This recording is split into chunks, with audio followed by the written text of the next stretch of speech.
Assalamualaikum warahmatullahi wabarakatuh. Halo Sobat Guru Bagan Gokil semuanya, sehat ya untuk hari ini ya. Nah, di hadapan Bu Puan dan anggota DPR RI di Senayan, Bu Sri Mulyani, Menteri Keuangan Pak Jokowi ini memamerkan kesuksesan kerja nyata Pak Jokowi selama hampir 10 tahun ini. Mulai dari bidang infrastruktur, ekonomi, kesehatan, pendidikan, dan lain-lain, inflasi dan lain-lain. Nah, tentunya pidato Bu Sri Mulyani di Gedung Dewan ini juga membalas setelah ucapan Pak Ganjar yang beberapa waktu lalu menyindir Jokowi dengan membandingkan dengan Pak Soekarno. Pak Ganjar, lah nyata-nyata loh Pak Jokowi ini meneruskan apa yang dikehendaki oleh Bung Karno. Kemandirian ekonomi dengan adanya hilirisasi, pemindahan ibu kota juga direalisasikan oleh Pak Jokowi. Kurang apa lagi?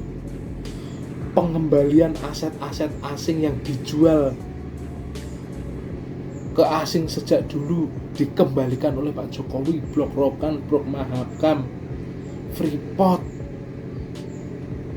wilayah udara dari Singapura, sengketa perbatasan dengan Malaysia yang puluhan tahun gak selesai-selesai diselesaikan oleh Pak Jokowi. Nah, untuk lebih jelasnya langsung saja ya kita reaction bersama-sama video berikut ini. Soekarno tidak pernah membicarakan kepentingan pribadi, tidak pernah membicarakan kepentingan keluarga. Dia berbicara terhadap nasib bangsa dan negaranya. Maka anak-anak muda memang kalau kita mau belajar dari Soekarno, ya apinya ini yang diwarisi, jangan abunya. Apa? Apinya api perjuangan yang tidak pernah menyerah, tidak pernah takut. Dalam 10 tahun terakhir, upaya meningkatkan infrastruktur dan konektivitas, kualitas SDM, dan kesejahteraan masyarakat telah menunjukkan kemajuan yang signifikan. Di bidang infrastruktur telah mampu menciptakan penambahan jalan tol sepanjang 1.938 km dan jalan nasional non-tol sepanjang 4.574 km. Juga mendukung penyediaan air baku dan irigasi untuk mendukung ketahanan pangan dan energi, dan telah mendukung dengan pembangunan 37 bendungan, peningkatan pembangkit listrik sebesar 36,3 gigawatt. Berfungsi penting dalam meningkatkan kualitas SDM dengan membiayai peningkatan infrastruktur sekolah yang berkontribusi terhadap peningkatan partisipasi kasar dari seluruh jenjang pendidikan. Bahkan untuk pendidikan tinggi, APBN melalui pemupukan dana abadi pendidikan telah memberikan beasiswa LPDB kepada 45.496 putra-putri terbaik bangsa, sehingga mampu meraih pendidikan terbaik di berbagai universitas di dalam maupun luar negeri. Melalui anggaran kesehatan mampu menunjang kemajuan pada sektor kesehatan seperti penurunan angka prevalensi stunting dari 37,2% pada tahun 2013 menjadi 21,5% pada tahun 2023. APBN berperan penting dalam meningkatkan kesejahteraan rakyat melalui penurunan tingkat kemiskinan dari 11,25% pada 2014 menjadi single digit 9,36% pada tahun 2023, bahkan setelah terjadinya pandemi COVID yang menciptakan setback di seluruh dunia. Kemiskinan ekstrim juga telah menurun signifikan dari 6,18% pada tahun 2014 menjadi 1,12% pada tahun 2023. Peningkatan martabat dan citra Indonesia di mata dunia melalui penyelenggaraan berbagai pertemuan event internasional secara sangat sukses, seperti ASEAN Games, ASEAN Para Games, IMF World Bank Group Annual Meeting pada tahun 2018, kegiatan presidensi G20 pada tahun 2022, Piala Dunia U17, rangkaian kegiatan keketuaan Indonesia di KTT ASEAN, dan kegiatan MotoGP Mandalika pada tahun 2023. Capaian-capaian kemajuan ini adalah bagian dari berbagai upaya untuk meraih perbaikan dalam 10 tahun masa pemerintahan. Tentunya capaian ini bukan hasil kerja pemerintah saja, namun merupakan hasil kerja bersama dari Bapak dan Ibu anggota Dewan, masyarakat, dunia usaha, dan juga terutama partisipasi masyarakat dalam mengawal pembangunan. Kolaborasi tersebut terus diperkuat agar dapat mewujudkan cita-cita pembangunan dan cita-cita bangsa.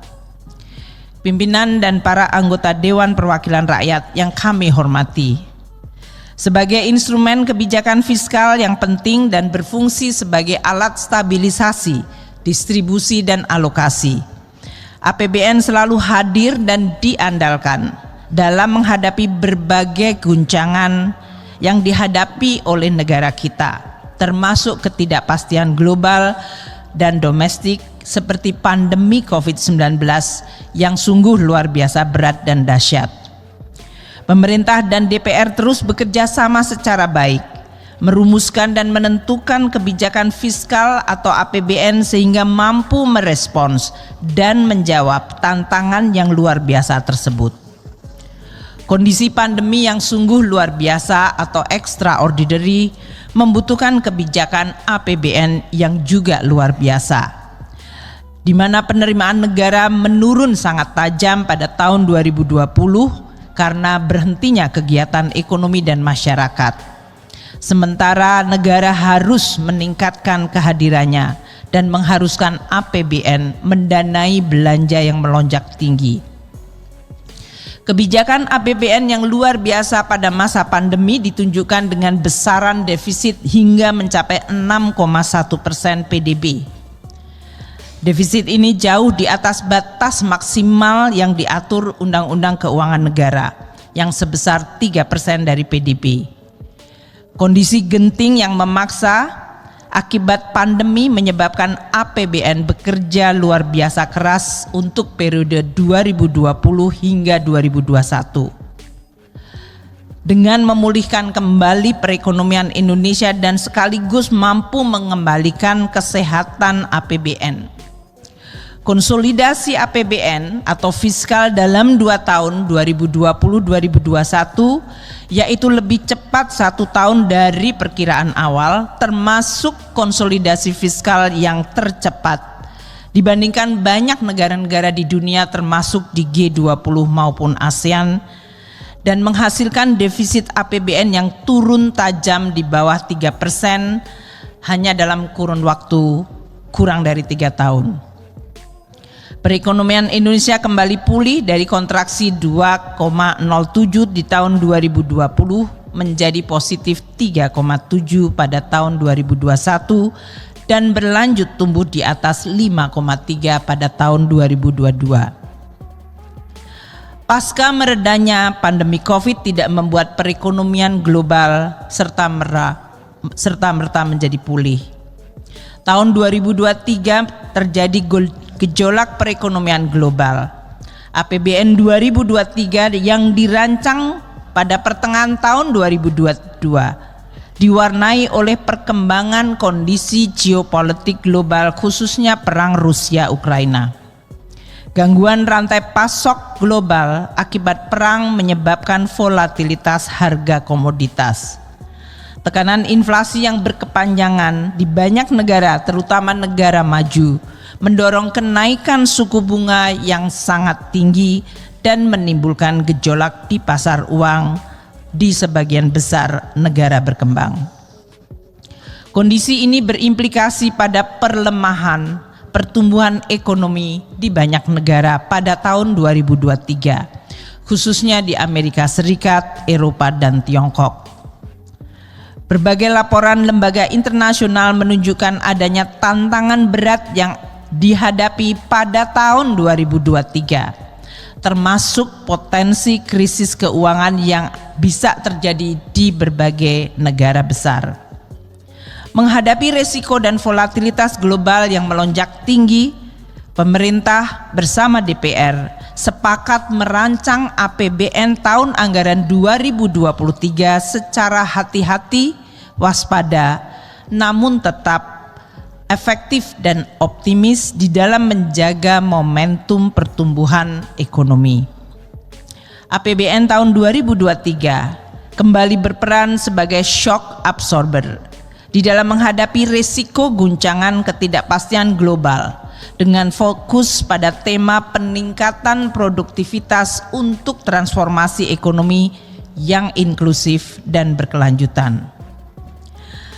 Dalam pelaksanaan, kinerja APBN 2023 menunjukkan perkembangan positif, ditunjukkan dengan peningkatan pendapatan negara, akselerasi belanja negara, sehingga proses konsolidasi fiskal dilaksanakan dengan baik, sehingga kredibilitas, kesehatan, dan sustainabilitas APBN Indonesia terus terjaga. Berbagai kebijakan dilaksanakan yang membuat perekonomian Indonesia terbukti resilient di dalam menghadapi tantangan. Terjaganya inflasi berdampak pada daya beli masyarakat yang terjaga pada tahun 2023, sehingga mampu menopang kinerja pertumbuhan ekonomi yang berada di atas 5%, yaitu 5,05%. Hal ini terjadi di tengah menurunnya kontribusi ekspor akibat pelemahan ekonomi global. Kinerja pertumbuhan yang kuat tersebut diikuti dengan terjaganya stabilitas harga. Laju inflasi tahun 2023 ada di tingkat 2,6% year on year. Hal ini lebih rendah dari tahun sebelumnya yang sempat mencapai 5,5% akibat turbulensi supply chains dan harga komoditas. Laju inflasi Indonesia jauh lebih baik dibandingkan beberapa negara yang masih berjuang mengendalikan inflasi di negaranya. Di Rusia inflasi masih 7,4%, Turki bahkan mencapai 64,8%, dan Argentina yang sedang menghadapi krisis mencapai 211,4%. Kinerja makrofiskal dalam beberapa tahun terakhir menunjukkan tren peningkatan.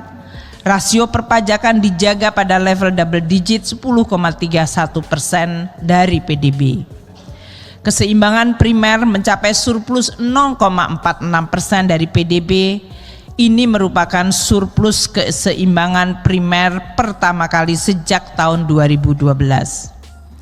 Defisit fiskal semakin terkendali pada kisaran 1,62% dari PDB dan rasio utang pemerintah bertahap didorong menurun di kisaran 39,2% PDB. Dengan pengelolaan APBN yang terus dijaga kesehatan dan kredibilitasnya, pemerintah secara konsisten berupaya memulihkan dan memelihara momentum pertumbuhan ekonomi dan mendorong reformasi struktural, sehingga dapat meningkatkan dan memperkuat fondasi ekonomi, termasuk mewujudkan sumber daya manusia yang unggul dan berdaya saing, akselerasi pembangunan infrastruktur, dan penguatan institusional dan simplifikasi regulasi.